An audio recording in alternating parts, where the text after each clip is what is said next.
Shalom Pak Yon, selamat malam. Gimana kabarnya Pak? Shalom, shalom Ibu, luar biasa, selalu luar Gitu. biasa Ibu. Ya, Iya, amin, amin. always. Oke.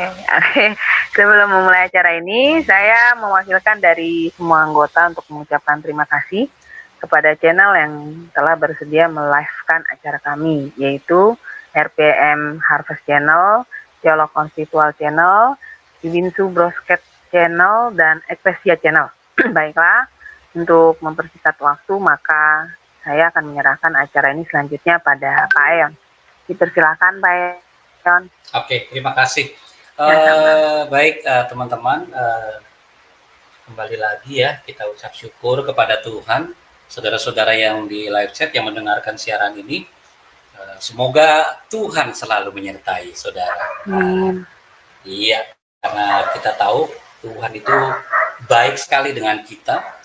Hanya malam hari ini kebaikan Tuhan juga menyertai untuk Pak Pendeta, bagus Pak Teolog ya, yang mungkin sedang menemani anaknya dalam keadaan sakit, sehingga ya puji Tuhan, tetap dalam komunitas itu kita harus saling mendoakan, saling memperhatikan, saling menasehati, dan saling berbagi. Makanya malam hari ini dengan ketidakhadiran dari Pak Teolog, ya kan, yang mungkin tiba-tiba beliau harus menemani anaknya dalam proses kesembuhan. Makanya tadi saya bilang sama Ibu Lea supaya sudah Ibu nggak apa-apa, yang penting kan tetap ada pembelajaran, istilahnya materi-materi pengajaran itu tetap ada. Ya, saya berharap juga kan teman-teman yang lain bisa gabung, hanya saja mungkin temanya yang mungkin agak sedikit bergeser sedikit, tetapi paling tidak kita bisa tahu bahwa mengalami hadirat Tuhan itu sebetulnya kembali kepada pribadi saudara masing-masing. Kadang kita mau mengalaminya terus, tetapi kan kadang juga ada orang yang hanya di waktu-waktu yang tertentu, waktu-waktu yang khusus. Karena sudah jelas bahwa Tuhan menyertai orang percaya, barang siapa yang percaya kepadanya, ya kan? Tetapi kembali lagi kepada aktivitas dari masing-masing saudara. Apakah saudara betul-betul masuk di dalam hadiratnya? Karena kita tahu orang-orang di perjanjian lama itu kan mencari itu, hadirat Tuhan itu. Kemuliaan Tuhan itu jelas-jelas nyata pada orang-orang di perjanjian lama. Tetapi kan bedanya adalah perjalanan di dalam Alkitab kita, perjalanan kekristenan atau perjalanan bagaimana Allah menuntun umatnya itu sampai sekarang. Dan itu kita harus bisa mengerti bahwa Dia akan menyertai kita sampai selama-lamanya. Oleh karena itu, apakah kita punya kepekaan bahwa dimanapun kita berada, itu Tuhan selalu ada. Kenapa? Karena Dia yang sudah berjanji, Dia menyertai kita. Nah, makanya kehidupan orang percaya itu seharusnya mencerminkan apa yang Tuhan inginkan. Karena di mana kita berada, apa yang kita lakukan, sejatinya kita sedang melakukan apa yang menjadi tujuan Tuhan di dalam kehidupan orang percaya. Nah, hari ini tadi saya sudah bilang, saya ambil temanya itu, sebentar saya share dulu ya. Nanti mungkin di tengah-tengah Ibu Anda bisa nyanyi ya. Nanti ditutup baru saya nyanyi. Oh iya Pak. Iya, nggak boleh protes Bu di sini Bu.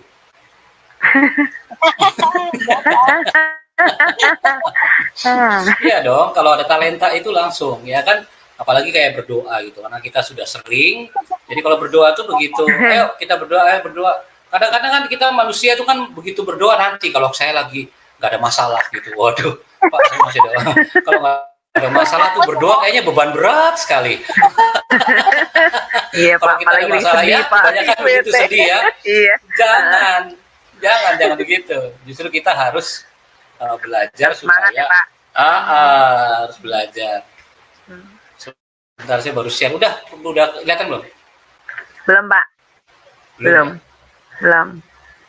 Ya udah Pak, sip. Ya. Udah kelihatan. Ya. Oke.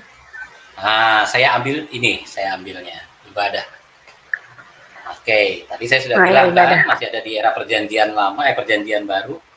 Era perjanjian lama dengan era perjanjian baru. Sebetulnya kata ibadah banyak di Alkitab kita, itu banyak sekali kata ibadah. Hanya saja ada banyak orang tidak mengerti Bahkan waktu saya pernah bawakan 2 minggu apa 3 minggu yang lalu itu di Ibu Wulan di Usio Channel. Ini saya pernah bawakan ini. Nah, berapa hari kemudian ada salah satu channel YouTube juga, kalau nggak salah tuh di Pak Albert Rumampuk itu. Dia ada membahas tentang ibadah, tetapi dia lebih kepada latreo. Nanti kita akan lihat. Nanti kita akan lihat apa sih latreo itu. Nah, dalam ibadah itu, di dalam Alkitab itu ada 3 kategori ibadah. Ini banyak orang tuh tidak mengerti sebetulnya. Ada banyak jemaat awam tuh banyak tidak tahu. Kesannya umum, kata ibadah itu dia umum. Tapi sebetulnya kalau kita mau melihat secara kontekstual di dalam Alkitab itu dia berbeda, kata ibadah itu. Nah, kalau di tempat saya ini kata ibadah ini sering digunakan, sering sekali digunakan. Hanya saja mengandung pengertian yang berbeda. Nanti saya akan jelaskan. Kita kembali dulu bagaimana orang-orang di Perjanjian Lama itu mereka juga melakukan sebuah ibadah. Cuma ibadah mereka di dalam Perjanjian Lama itu sebuah ritual. Kalau kita lihat, makanya kan kita sudah lihat kan gambar-gambar orang yang namanya Perjanjian Lama bagaimana mereka melakukan ibadah. Makanya selalu ada namanya rumah Tuhan atau bait Allah. Nah, karena itu ibadah dalam Perjanjian Lama itu ritual yang berurusan dengan tabernakel dan kemah suci. Juga menyangkut keimamatan yang Tuhan berikan kepada mereka. Jadi dalam saya dikasih tanda kurung itu liturgikal dan levitikal. Levitikal itu keimamatan. Gitu loh. Makanya Adam itu manusia pertama itu levitikal itu. Karena dia diberi tugas sebagai imam. Kan orang pertama dong, dia orang pertama, tetapi tugasnya itu dia sebagai imam juga di situ.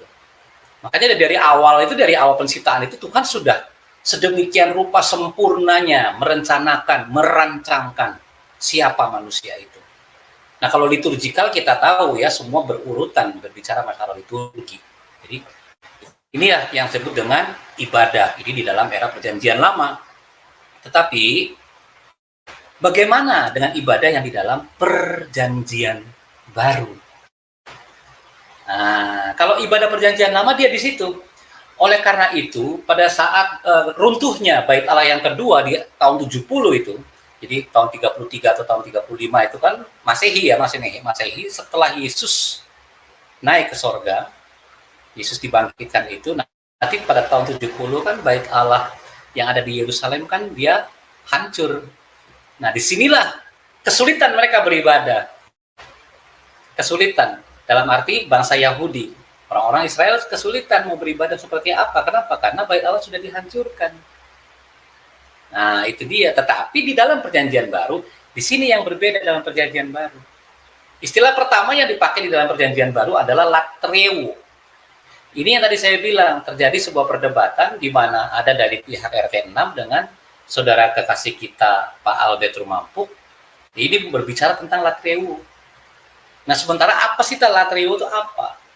Karena kata latreo itu dipakai sedikit sekali saudara di dalam Perjanjian Baru. Mungkin cuma hanya 4 atau sekitar 8 ayat yang dipakai. Latreo di dalam Perjanjian Baru itu artinya adalah penyembahan atau pelayanan atau kebaktian. Di akar katanya dari kata bakti yang dilakukan secara liturgi untuk dipersembahkan kepada Tuhan. Ini yang kita lakukan di dalam setiap minggu beribadah kepada Tuhan, kebaktian, datang kebaktian. Setiap hari Minggu itu. Inilah yang disebut dengan latreo. Itu sama seperti di dalam Perjanjian Baru, Perjanjian Lama itu, hanya saja latreo juga mengandung 2 unsur. Yang pertama yang disebut dengan penyembahan. Karena kita mempersembahkan sesuatu, kita menyembah Tuhan kita. Itu yang disebut dikenal namanya proskuneo. Mungkin ada yang pernah dengar kata itu, proskuneo. Bahkan ada sekolah Alkitab, sekolah musik gereja itu di Jakarta. Yang saya tahu ya, ada tuh proskuneo itu. Karena ada teman-teman saya di situ. Nah, proskuneo itu lebih intim lagi. Ini yang selalu digunakan di dalam kekristenan kita, proskuneo. Keintiman dengan Tuhan, kita beribadah kepada Tuhan, tetapi intim. Karena artinya udah jelas. Kalau dalam bahasa Inggris lebih enak dia. To kiss. Nah, itu. Katanya to kiss, artinya apa? Mencium kan. Kalau proskuneo dia lebih kepada keintiman, makanya kita mencium. Jadi sudah jelas dalam pemikiran saudara dan saya kan namanya cium ya nggak mungkin lah tiba-tiba kita misalkan di di bus atau gimana terus kita lagi jualan kan nggak mungkin, selalu ada hubungan dulu dan hubungan itu kan harus intim jadi begitu. orang. Iya makanya tiba-tiba Ibu Aling atau mungkin lagi datang di mall di Ibu Aling kan di Tangerang ya di mall gitu gitu bisa digampar sama suami kan gitu kan. Makanya proskuneo itu maksudnya artinya adalah keintiman itu tadi. Jadi kita menyembah Tuhan dalam hal intim, proskuneo. Ya, kalau latreo itu lebih kepada liturgical. Ya, jadi yang kepada liturgi, berkebaktian tetapi ada urutan liturginya itu. Ada urutan-urutannya. Itu banyak. Saya juga masih gereja menggunakan itu. Karena saya kan Pasundan, gereja Kristen Pasundan. Nah, kemudian ini yang sering ya kita lihatlah ayatnya. Coba Ibu bisa buka. Kita lihat ayatnya yuk. Lukas 2 ayat 37. Silakan, Bu. Kita lihat ayatnya ya. Ini salah satu Lukas ada kata 2. Ibadah. Ya, Lukas 2 ayat 37. Ya. Pelan-pelan, Bu ya. Lukas 2 ayat 3 ya. Dan sekarang ia janda dan berumur 84 tahun. Ia tidak pernah meninggalkan bait Allah dan siang malam beribadah dengan berpuasa dan berdoa. Amin. Ya, amin. Oke, itu tadi. Dia tidak pernah meninggalkan. Karena pada zaman itu, ini seorang janda 80 tahun itu, dia sering, karena bait Allah masih ada. Nah, itu makanya dia sering datang, makanya dia berkebaktian. Jadi dilakukannya secara liturgi, dia berurutan. Nah, ini kata yang dipakai, namanya apa? Ibadah. Tapi kalau kita lihat dalam bahasa aslinya itu latreo. Itu unsur yang pertama. Ya kan? Ini yang arti yang pertama. Kita yang kedua ya, Makanya orang banyak gak mengerti. Dipikir latreo itu kita berbakti, kita menyembah Tuhan. Kita itu menyembah Tuhan. Makanya kalau menyembah Tuhan di dalam perjanjian baru lebih dikenal dengan kata nama proskuneo. Karena latreo ini lebih kepada liturgical, kebaktian. Cuma kan nggak mau kita hanya datang hari Minggu cuma kebaktian. Lah bagaimana dengan hubungan kita dengan Tuhan? Ya itu yang saya bilang proskuneo itu. Keintiman bersama dengan Tuhan. Ini yang saudara harus mengerti. Dalam artian paling tidak saudara tahulah bahwa kata ibadah makanya firman Tuhan, kenapa saudara harus baca supaya saudara bisa mengerti. Memang menggunakan kata yang sama, ibadah. Tetapi mengandung pengertian yang berbeda. Yang kedua, ini agak susah ngomongnya ini karena bahasa Yunani kan. Yang kedua, treskeia. Nah, kalau treskeia ini semua agama melakukannya. Apa sih yang dimaksud dengan treskeia? Treskeia itu sebuah penyembahan atau pelayanan yang menghubungkan dengan amal bakti, beramal. Nah, teman-teman, bahasanya ibadah di dalam Alkitab, tetapi pengertiannya itu perbuatan amal. Dan bayangkan saudara, di Alkitab saudara, itu cuma muncul treskeia cuma satu kali. Hanya satu kali saja ayat ini dia muncul. Kata treskeia ini. Coba dibuka, Yakobus 1 ayat 27. Coba dibaca.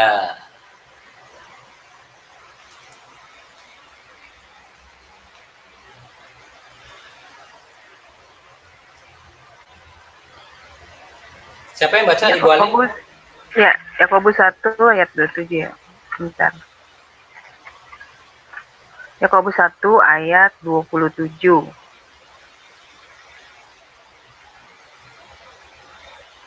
Ibadah yang murni dan yang Stop. Apa dia bilangnya? Katanya ibadah yang murni. Iya, ibadah yang murni. Lanjut. Dan yang tak bercacat di hadapan Allah Bapa kita, ialah mengunjungi yatim piatu dan janda-janda dalam kesusahan mereka. dan menjaga supaya dirinya sendiri tidak dicemarkan oleh dunia. Amin. Amin. Ya, ibadah yang murni, bayangkan. Oh, berarti yang lain nggak murni dong, Pak Eon. Nah, kan begitu. Kadang-kadang jemaat ini saling apa ya? Maksudnya pengertiannya berbeda kan. Bagaimana dengan ibadah yang ini? Bagaimana dengan kata ibadahnya? Tapi di dalam Yakobus 1 ayat 27 dia muncul cuma di situ. Ibadah yang murni, treskeia itu muncul hanya di ayat itu. Kata treskeia itu. Makanya begitu jujur saja saya harus, makanya waktu saya mau memberikan materi itu kenapa persiapannya harus lama, karena saya harus mencari tahu, saya harus mengerti apa yang ingin saya bicarakan, apa yang saya mau ajarkan. Saya terlebih dulu harus tahu, baca Alkitab, buka leksikon Yunani, leksikon Ibraninya, mesti dibuka, mesti dicari itu katanya apa. Karena saya bukan mengatakan bahwa LAI salah, tidak. Tetapi kita lebih kepada apa yang terjemahan itu kan memudahkan kita. Itu kenapa ada terjemahan bahasa Indonesia sehari-hari, firman Allah yang hidup, terjemahan baru, TB. Nah, sekarang tinggal bagaimana Tuhan, Roh Kudus itu menuntun saya supaya saya bisa menata pelan-pelan. Apa nih Tuhan, maunya apa? Seperti itu. Makanya waktu saya melakukan itu, saya juga ibadah. Saya berserah kepada Tuhan, apa yang ingin Tuhan katakan, apa yang ingin Tuhan nyatakan. Buat mereka-mereka yang haus dan lapar akan firman Tuhan, saya hanya menyampaikan saja, saudara. Nah, makanya di dalam treskia ini jangan salah, di dalam kalimat itu, ya kan, kata ibadah yang murni, bukan berarti kalimat yang kata ibadah yang lain-lain itu tidak murni, tidak. Itu kenapa dia khusus, hanya satu ayat, treskeia dia muncul, di Yakobus 1 ayat 27. Nah, arti secara generalnya, kita harus tahu bahwa, ya, kita beramal juga, tetapi bukan amal kebaikan kita itu menentukan kita ke sorga, atau kita, enggak. Beda dengan umat sebelah. Ini terus yang dicari lama, kita enggak. Itu kenapa ibadah itu seharusnya sudah menjadi gaya hidup orang percaya, baik latreo, baik treskeia. Dan nanti yang terakhir sungguh-sungguh luar biasa. Karena yang terakhir itu justru kata ini yang memang betul-betul luar biasa, eusebia. Ini yang sering digunakan, ini yang ditulis di dalam Alkitab saudara yang terbanyak yang menggunakan kata ibadah. Banyak, tetapi ke eusebia. Nah, apa arti dari kata eusebia itu? Ibadah yang eusebia, godly, atau keserupaan. Inilah firman Tuhan yang ingin disampaikan kepada saudara mengenai kata ibadah. Jadi, firman Tuhan menginginkan saudara dan saya yang sudah ditebus itu belajar hidup, menjadi hidup yang baru, menjadi manusia yang baru, hidup seperti Kristus setiap hari. Nah, ada banyak kesalahan saudara-saudara kita. Saya minta maaf sekali, memang ini realita, ini kenyataannya. Jadi kita juga nggak boleh menutup telinga dan menutup mata, karena ini sering terjadi, saudara. Bahwa ada banyak orang, kata setiap hari ini kurang peka di situ. Padahal sudah jelas-jelas Alkitab dibaca itu supaya saudara itu mengerti. Nah, kalau pengertian saudara hanya cuma taunya ini, oh saya tahu, tapi tidak mengerti, dan saudara mengharapkan pengertian itu dari luar, atau orang-orang mungkin hamba Tuhan, atau pendeta yang menjelaskan kepada saudara, saya katakan itu bukan pewahyuan. Itu bukan pewahyuan, itu cuma pengertian yang dari luar. Kamu dikasih tahu. Ini loh maksudnya. Yang disebut dengan pewahyuan itu bagaimana firman yang hidup itu dia menjelaskan sendiri kepada saudara. Makanya ada banyak orang Kristen gagal hanya cuma membaca. Dan saya menyarankan supaya belajar untuk merenungkan. Izinkan firman itu yang secara kontekstual, nah yang secara narasinya itu, narasi Alkitab, izinkan dia yang berbicara kepada saudara. Itu kenapa kita harus mengosongkan diri. Jangan pas kita ada masalah baru cari firman Tuhan. Nggak ketemu, saudara. Nggak ketemu. Begitu kita kepepet, baru mau dekat sama Tuhan. Nggak begitu. Tetapi pada saat kita betul-betul memberikan diri kita, dalam artian kita merenungkan firman Tuhan, pasti dia membaca kan. Bagaimana kita bisa merenungkan apa yang kita baca? Nah, kalau tidak membaca dulu, kita baca dulu firman Tuhan, ini baru belajar supaya masuk dalam perenungan secara pribadi. Maksudnya apa dari ayat ini? Ayo kita cari tahu. Kenapa? Karena ini yang penting, saudara. Ini yang menjadi kekuatan saudara di sini. Mengizinkan roh kebenaran, firman yang hidup. Ya kan? Coba Yohanes 4 ayat 23 coba itu.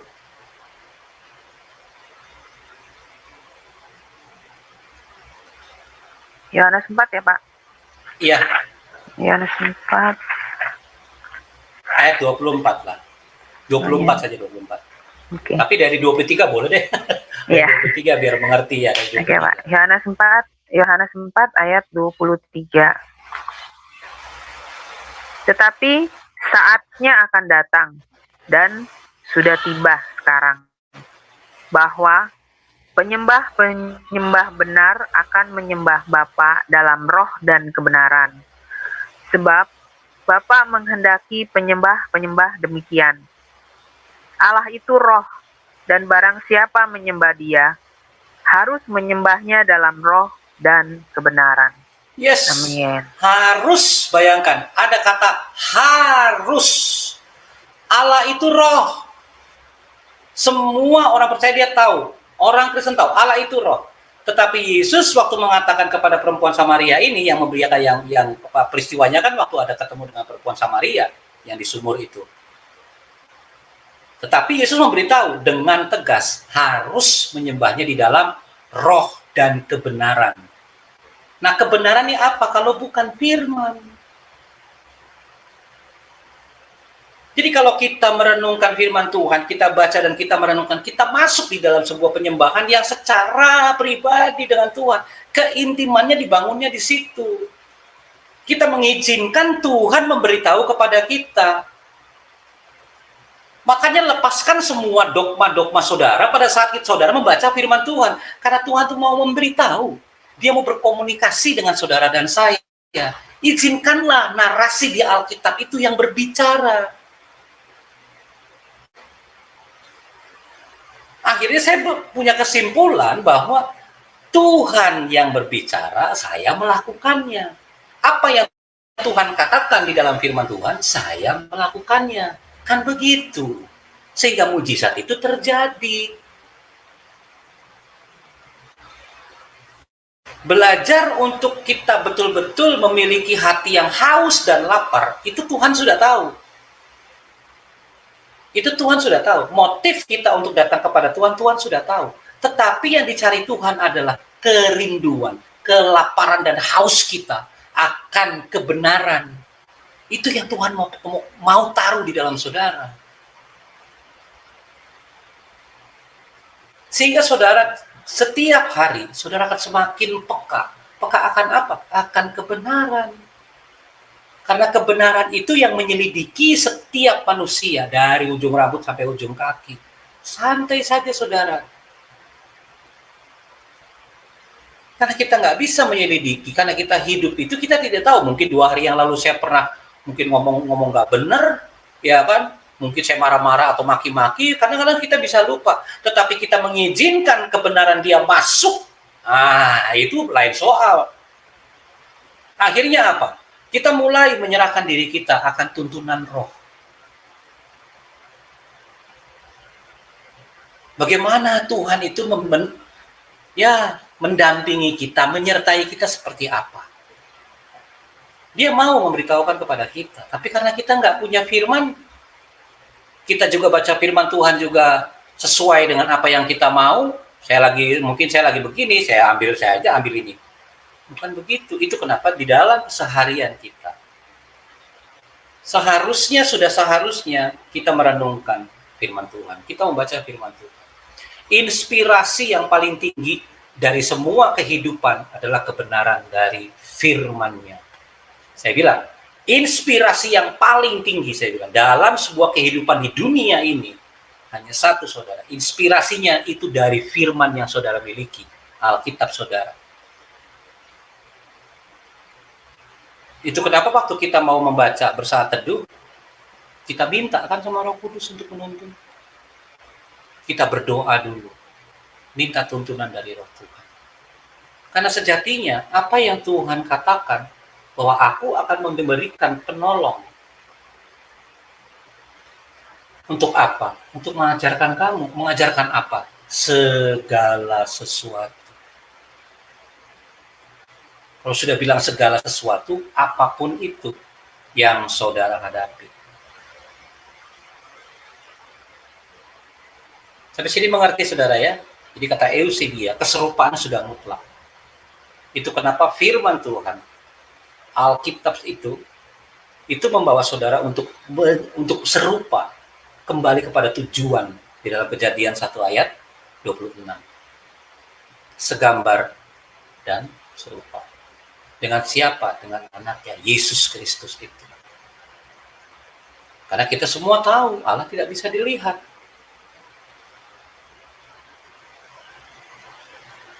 Tetapi oleh karena anaknya, jelas saudara. Kembali kepada pribadi saudara sekarang. Apakah saudara mau membereskan, membenahi? Bagaimana saudara datang kepada Tuhan? Makanya hadirat Tuhan itu ada buat saudara. Masalahnya, saudara mau datang apa tidak? Kalau saudara mau mengalami, berarti saudara harus datang dulu.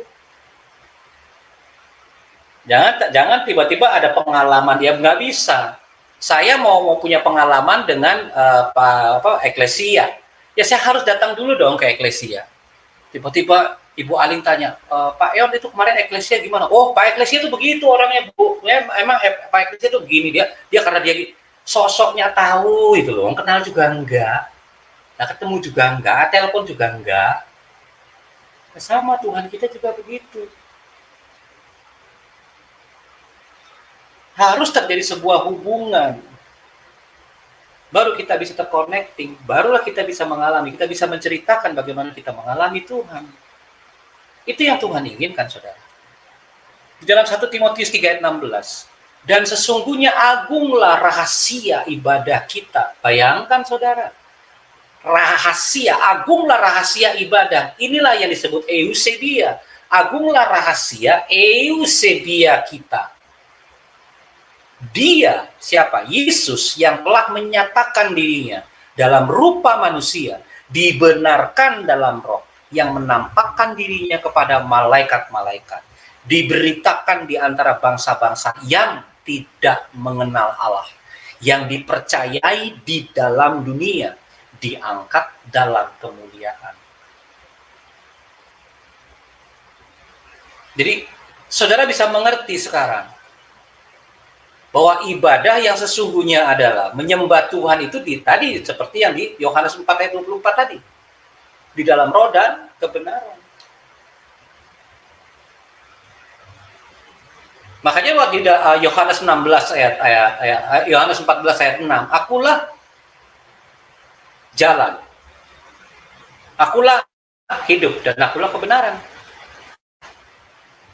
Betul kan? Kebenaran. Yesus itu kebenaran. Dia itu firman yang menjadi daging. Jadi ibadah kita, Alkitab sudah memberitahukan, dan sesungguhnya agunglah rahasia ibadah itu. Ibadah kita. Rahasia keserupaan kita dengan Kristus.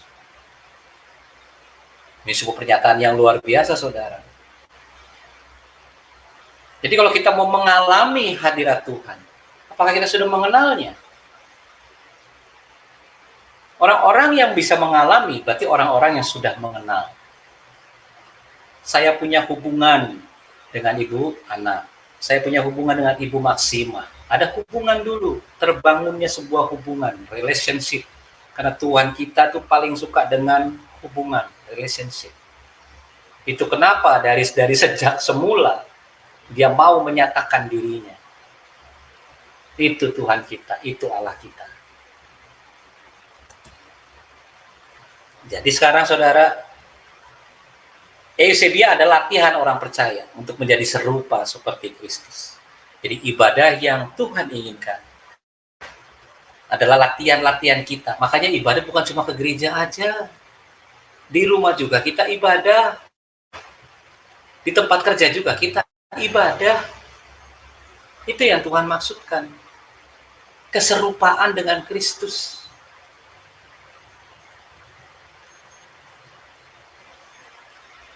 Ini yang seharusnya orang percaya mengerti. Ini harusnya orang Kristen memahami begitu pentingnya keserupaan dengan Kristus.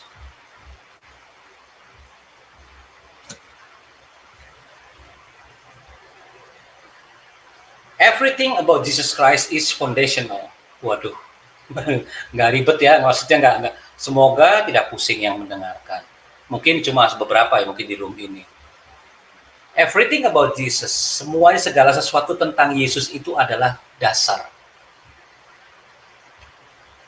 Semua yang menyangkut Yesus Kristus itulah dasar kita.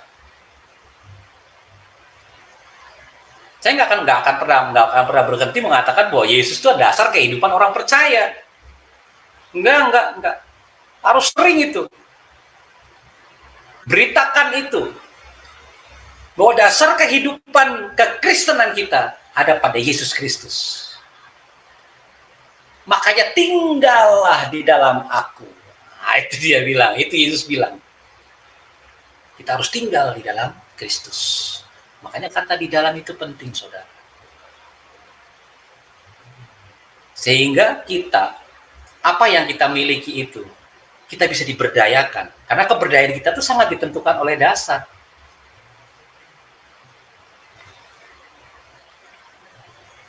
Keberdayaan kita. Kita bisa melakukannya kenapa? Karena ada Kristus di dalam kita.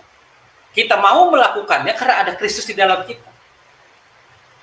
Itu kenapa Yesus itu menjadi foundation, menjadi dasar kehidupan orang percaya. 1 Korintus 3 ayat 11 Ibu.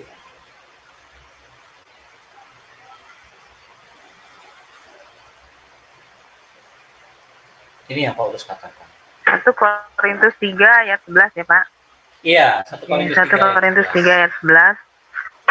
Karena tidak ada seorang pun yang dapat meletakkan dasar lain daripada dasar yang telah diletakkan, yaitu Yesus Kristus. Amin. Nggak ada kan? Sudah tahu jelas kan? Bahwa semua kehidupan di dunia ini dasarnya, perhatikan saudara, itu Kristus. Harusnya Kristus. Kalau kita betul-betul mengerti apa dari pesan-pesan di dalam firman Tuhan, menjadi serupa dengan Kristus, jadikan Kristus sebagai dasar. Apapun itu, saudara. Mau kehidupan saudara, perkataan saudara, mau karya-karya yang saudara buat, perbuatan, bahkan janji, sampai karakter dan sifat, bahkan keilahian dan kerajaan, semuanya di dalam Yesus Kristus.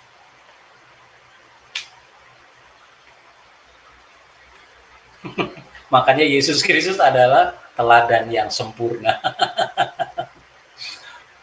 Jadi sudah selayaknya orang percaya kembali kepada kebenaran firman Tuhan.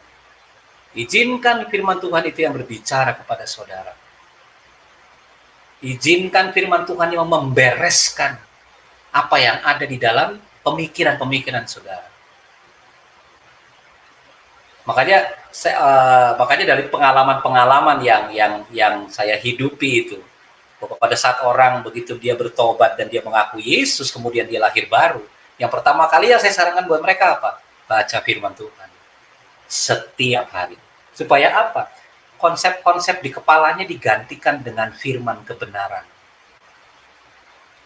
Itu saya sarankan itu. Buat petobat-petobat baru itu. Makanya saudara, jujur saja, lebih gampang orang yang nggak ngerti, dalam artian orang yang dari RT sebelah, masuk ke dalam kekristenan, kemudian melakukan apa yang itu tadi, mulai merenungkan firman dan segala macam. Itu yang Paulus bilang, yang terdahulu bisa yang jadi terkemuka, tapi kita yang Kristen dari orok, itu bisa jadi yang terbelakang. Bayangkan saudara.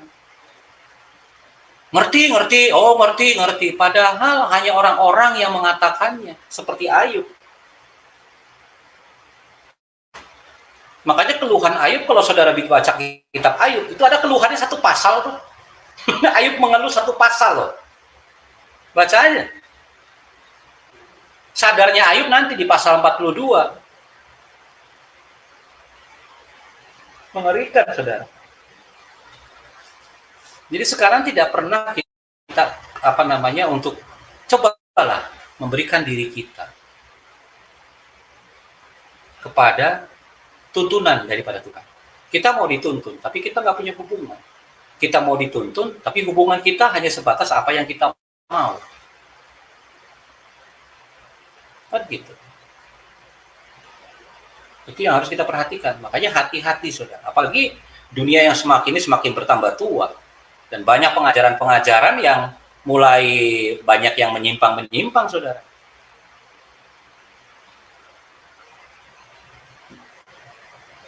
Sudah banyak yang menyimpang, hati-hati, saudara. Saya juga kan harus, sebagai seorang pengajar juga, saya juga harus memperhatikan itu. Makanya referensi yang paling utama adalah kedekatan, hubungan kita, bergantungnya saudara dan saya itu kepada tuntunan dari Roh Tuhan. Nah, sekarang bagaimana respon kita dengan 3 kata ibadah ini? Bagaimana kita meresponinya? Yang jelas sudah pasti. Respon yang pertama yang harus kita tanggapi dari apa yang menjadi pengajaran malam hari ini adalah iman. Sudah pasti, saudara. Dan iman adalah dasar dari segala sesuatu yang kita harapkan dan bukti dari segala sesuatu yang tidak kita lihat.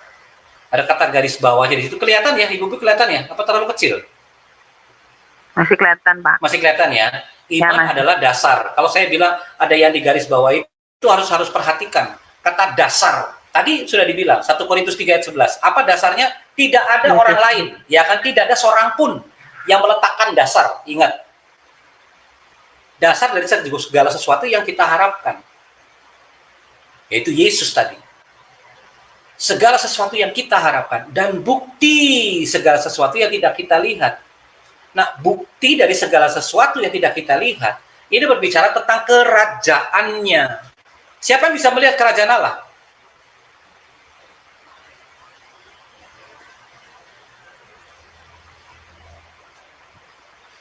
Nggak ada kan? Tidak ada yang bisa kan? Mau pendeta hebatnya bagaimana? Bisa melihat kerajaan Allah? Nggak bisa. Makanya imanlah yang bisa membuktikan. Nah, membuktikan apa? Perkataan Yesus di dalam doa Bapa kami. Jadilah kehendakmu di bumi seperti di mana? Di surga. Iya, dia mau. Itu loh yang Tuhan mau. Jadilah kehendak Tuhan di bumi itu seperti di surga.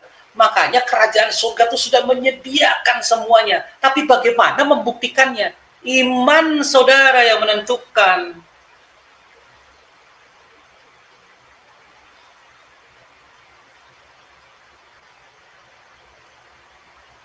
Makanya orang-orang percaya itu hidup oleh iman.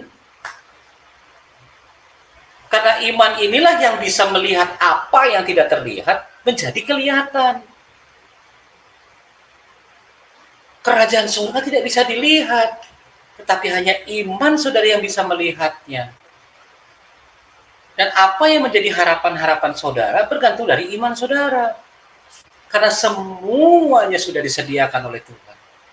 Karena yang Tuhan mau, kehendaknya yang jadi di bumi ini. Bukan kehendak saudara. Sekalipun Anda memiliki iman, tetapi Anda tidak punya hubungan, jangan harap akan terjadi. Karena Allah kita, Tuhan yang hubungan. Tuhan yang mau intim. Tuhan yang, kalau masih dengar apa ya pengajaran dari Pak Pastor Juginsu, yang ginosko.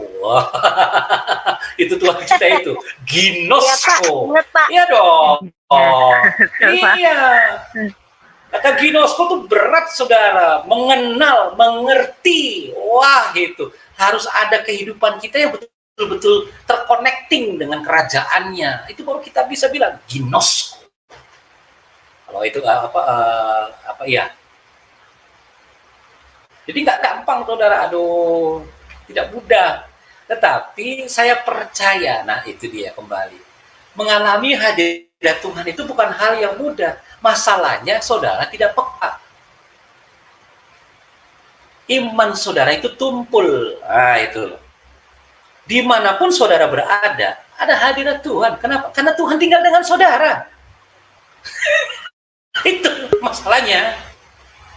Kalau dimanapun tempat kita berada, itu enak sekali, saudara. Kita bisa sabar, kita bisa kasih itu kita mengerti, dalam artian kasih yang secara keseluruhan. Maka bahasa saya kan kita terikat dengan kasih. Nah itu. Sehingga ada orang-orang yang memang tidak suka ataupun memang orang mau menyerang kita dan segala macam, karena foundation, kembali lagi, foundation kita, Allah kita kasih. Ya kan?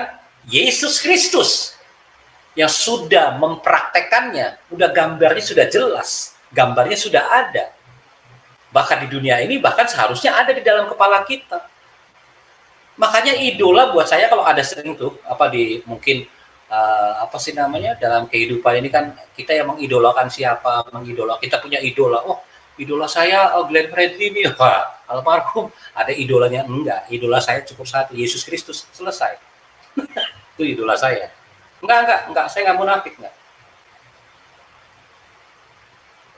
Kita harus belajar supaya pemikiran kita itu paradigma, karena ke depan itu jelas, saudara, perangnya perang paradigma. Bahkan pengajar-pengajar yang menyesatkan, itu yang disesatkan apanya? Pikiran saudara.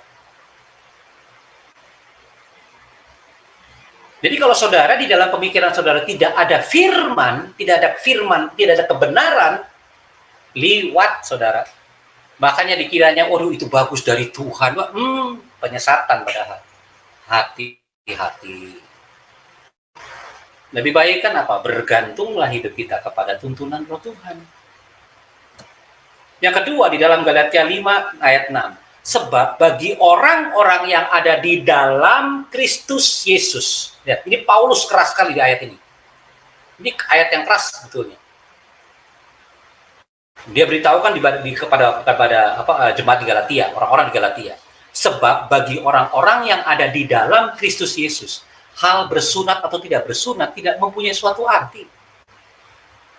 Hanya iman yang bekerja oleh kasih. Bayangkan, hal bersunat dan atau tidak bersunat, loh. Ini Paulus itu kurang Yahudi apa sih? Mereka aja yang tidak pernah membaca siapa itu Paulus. Sekali-sekali itu searching di internet itu, di Google itu, tulis saja biografi Rasul Paulus. Sekali-sekali baca lah, saudara.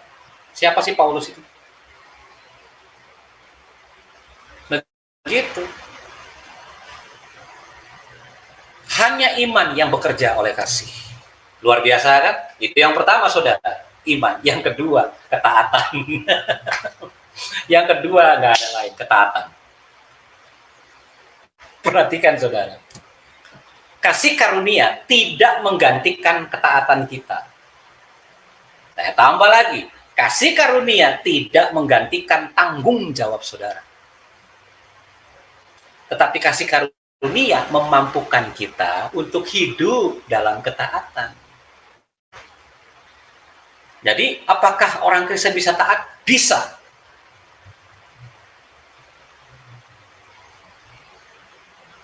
Kita punya tanggung jawab, ya. Bagaimana supaya tanggung jawab kita bisa terlaksana? Dimampukan oleh kasih karunia.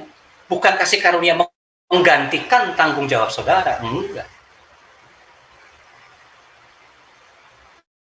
Apa? Di ini dulu, direnungkan dulu. Jadi jangan cuma hanya melulu oleh karena kasih karunia, bahkan ketaatan pun. Makanya kenapa saudara susah taat? Karena saudara berpikir bahwa kasih karunia akan menggantikan ketaatan kita. Bukan, saudara. Kasih karunia itu memampukan. Dia bukan menggantikan. Beda ya. Kan sudah diberikan sama Tuhan. Kasih karunia kepada orang percaya sudah ada. Nah, tinggal saudara memutuskan taat. Aduh, susah banget. Ada kasih karunia. Nah, tinggal kamu percaya apa tidak. Ada kemampuan ilahi, kemampuan yang tidak bisa digantikan oleh apapun. Yang Tuhan sudah berikan pada saudara dan saya. Sudah jelas. Nanti saudara tinggal lihat di dalam Lukas 6 ayat 46 sampai 49.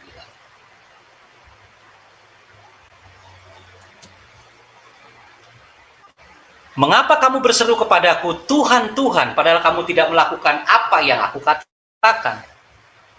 Setiap orang yang pertama datang kepadaku.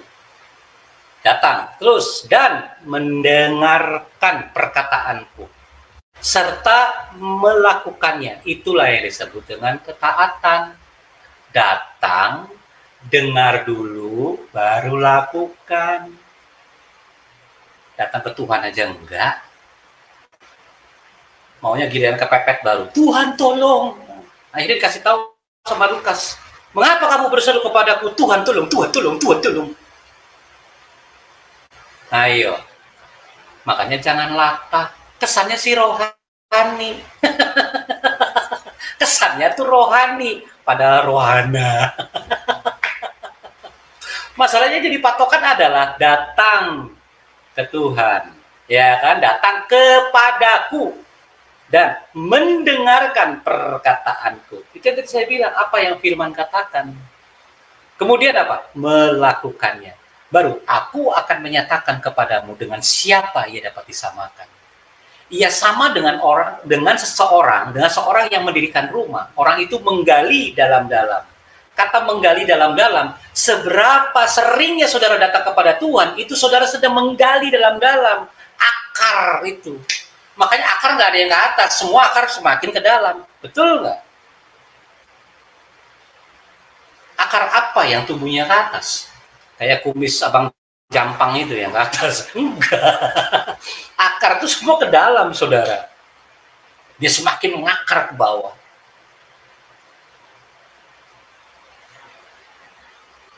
Dan meletakkan dasarnya di atas batu. Ketika datang air bah dan banjir melanda rumah itu, rumah itu tidak dapat digoyahkan karena rumah itu kokoh dibangun. Ini orang Kristen tahu cerita ini. Dari sekolah minggu saya sudah dengar cerita ini. Bagaimana orang Kristen itu membangun dasar itu. Akan tetapi barang siapa mendengar perkataanku, tetapi tidak melakukannya, ia sama dengan seorang yang mendirikan rumah di atas tanah tanpa dasar. Ketika banjir melandanya, rumah itu segera rubuh dan hebatlah kerusakannya. Kata mendengar perkataan dan tidak melakukannya, itulah ketaatan.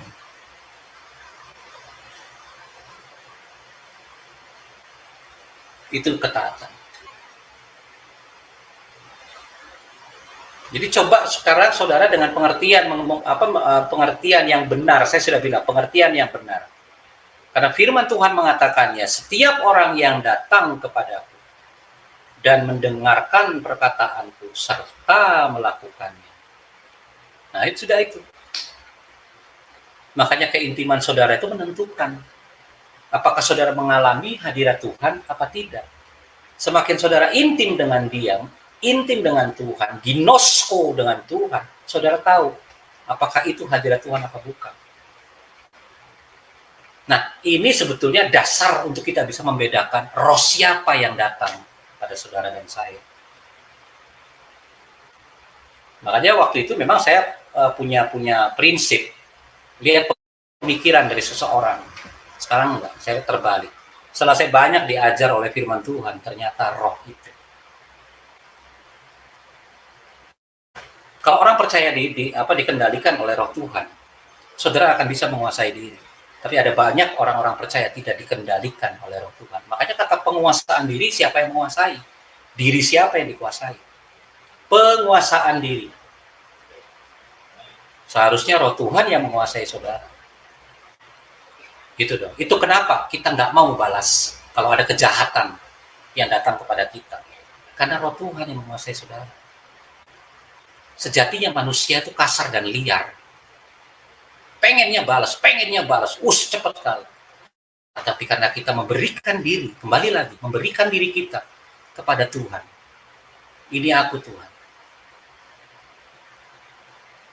Mempercayakan hidup kita itu kepada tuntunan dari Roh Tuhan. Makanya kita nggak mau balas. Semua orang Kristen yang mengaku bahwa Yesus adalah Tuhan, semakin dia mengenali firman, semakin dia intim dengan Tuhan, sulit saudara. Saudara akan tahu mana yang benar, mana yang salah. Kenapa? Dasarnya udah firman. Tinggal tergantung sekarang bagaimana karakter dari masing-masing. Karena nggak mungkin langsung simsalabim, kan gitu. Nggak bisa. Proses. Ya, tapi di dalam proses yang kita hidupi, kita jalani, jangan pernah tinggalkan apa yang Lukas katakan. Ini Yesus yang mengatakannya. Lukas memberitakannya. Mengapa kamu berseru-seru kepada aku, Tuhan, Tuhan, padahal kamu tidak melakukan apa yang aku katakan. Yesus yang mengatakan, setiap orang yang datang kepadaku dan mendengarkan perkataanku, serta melakukannya, aku akan menyatakan kepadamu dengan siapa ia dapat disambut. Sampai di sini mengerti, ibu-ibu, saudara-saudara? Iya, Pak. Ya, paham Pak. Ya. Oke, terakhir ya, sebagai terakhir dari saya nih, pengaji ini. Cepat, Pak. Yang terakhir ya, kekudusan. Kekudusan. Kita lihat Ibrani 12 ayat 14. Berusahalah hidup damai dengan semua orang dan kejarlah kekudusan. Sebab tanpa kekudusan tidak seorang pun akan melihat Tuhan. Asik. Karena kata kudus itu aslinya bahasanya itu hagios. Di dalam ayat ini ya, di dalam ayat Ibrani 12 kata kudus itu hagios. Artinya itu dipisahkan. Saudara tuh umat yang kudus. Karena saudara tuh dipisahkan, dikhususkan. Dikhususkan buat siapa? Ya buat mempelainya lah. Itu. Bukankah kita ini semua mempelai perempuan?